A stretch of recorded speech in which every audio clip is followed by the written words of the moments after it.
What was life like first becoming a franchisor since you had been doing it for 7 or 8 years as a company owned model first? What was life like? It was totally different. And I tell, people who are looking to franchise their business all the time, you are getting out of the daily grind of your business and you're starting an absolutely new business, which is franchising. So you better be ready for that. You better understand it.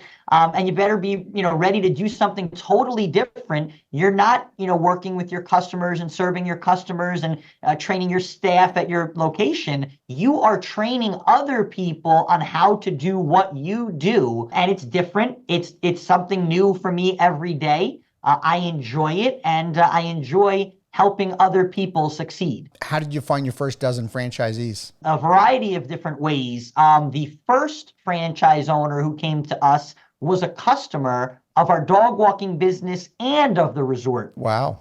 And he wanted to get out of corporate America and do something, be in business for himself, but not by himself. So he came to us and opened up the first location. Then we won an award around that same time in New Jersey, our home state, best dog facility, best dog resort in New Jersey by New Jersey Monthly Magazine, a very prestigious publication. And when that article came out, a gentleman came to us who had owned his own business at the time and said, I want to do this. And he did. And he opened up the second location. I can go story and story. The third one's really cool, so we'll end with that. In our hometown of Scotch Plains, New Jersey, we put up a billboard for our consumer business to let people know about, to book their dog in for the summer. And on the bottom, we put franchises available. And a gentleman who lived in our hometown, who is an attorney and was practicing law at the time, I believe just turned 50, and said, why am I practicing law when my passion in life is dogs? And he was coming home one night, past that billboard, and said, this is so meant to be. I just had my 50th birthday. I'm doing this. And he bought the location, the franchise, stopped practicing law, and has been operating ever since. I love that. You just never know where people are going to come from when they come to you to be part of your franchise organization. You don't. And it's so interesting. And one thing that I will tell people, because it was really helpful for us, and again, some more advice from Steve Biegelman, he said, you're probably going to get most of your first 10 franchise owners are going to be your customers. Right. So, think of ways to reach out to your customers. And it's true. We held an event at a country club when we launched the franchise, and we invited our customers, said, if you love K-9 resorts and you want to learn how to own your own K-9 resorts, come have dinner and drinks on us. And we presented for a couple hours, and we sold some franchises from that. Really? So that's something that's very cost effective, not expensive, that people looking to franchise their business can do. And I always recommend that. Yeah. Yeah. Okay. Well, before we get too far into this interview, I want to talk about the upcoming explosive growth path that you're about to be on, this trajectory. So you mentioned to me before the show started that you've got 28 franchise locations open on top of the 7 company owned, but the number of franchise agreements that are sold and are in development is about 150. That is right. That is right. Wow. Okay. So there are emerging founders that are listening to this. And the first question they're going to say is, how did he do it?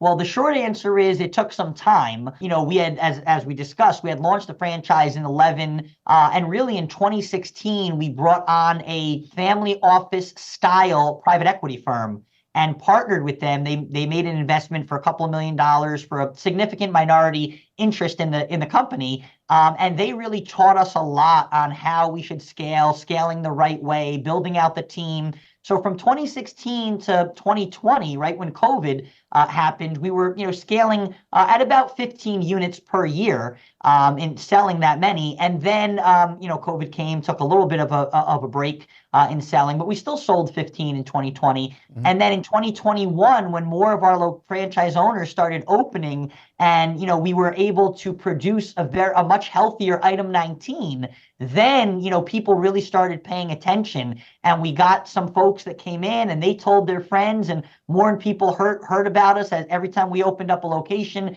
and we received great press. It just kind of snowballed, and that brought us to where we are today. Wow. Okay. So we're not recommending to people that they should have 150 franchise locations in development because most people can't handle that. I agree with you. I mean, as we discussed a few minutes Yeah. ago, we've got an organization here of more than 20 people to support that type of growth. And it's always been our philosophy to hire people at the corporate office ahead of your growth. That's why we're sitting here comfortably with our corporate office, not worried about that 150, and wanted to mention, because I think it's important, that 150, that's in, under a development schedule, those units will open over the next 5 years. So we sit here today with 34 units open. If you combine company owned and franchise, we will open another 10 to 15 this year in the next 6 months. And then we plan and are on schedule to open between 30 and 40 new locations next year. So we'll have close to 100 locations open by the end of 2025. And by then, probably 150 to 200 in development. So it's a great time to be part of K-9 Resorts. Yeah. So you're kind of, backfilling the funnel here. And I think it's important that then we really emphasize to people that are listening to this, that it's not like you have 150 that are opening, in the next 6 months in development. No. That it is a development schedule, because most of these people that are opening your new locations are multi-unit franchise owners that are more sophisticated type of business person, right? That's true. And we have several of those types of people already currently operating right now.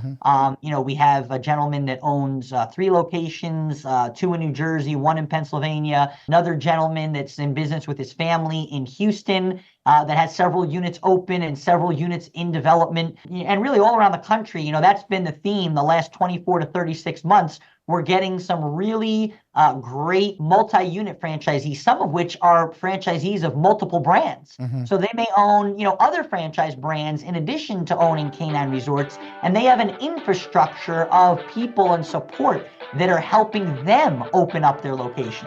Thank you for tuning into the Emerging Franchise Brands podcast. For additional insights, guest applications, and to stay connected, visit us at efbpodcast.com. The Emerging Franchise Brands podcast is for entertainment purposes only, and the views expressed do not necessarily represent those of Emerging Franchise Brands, its host Frank Fumey, or Emerging Franchise Group LLC. Any discussed franchise or investment opportunity requires thorough investigation, obtaining proper disclosure documents, and expert consultation before making any investment decisions. The podcast and its host do not offer professional advice or endorsements, and they hold no responsibility for actions, representations, accuracy, or consequential damages related to the podcast content.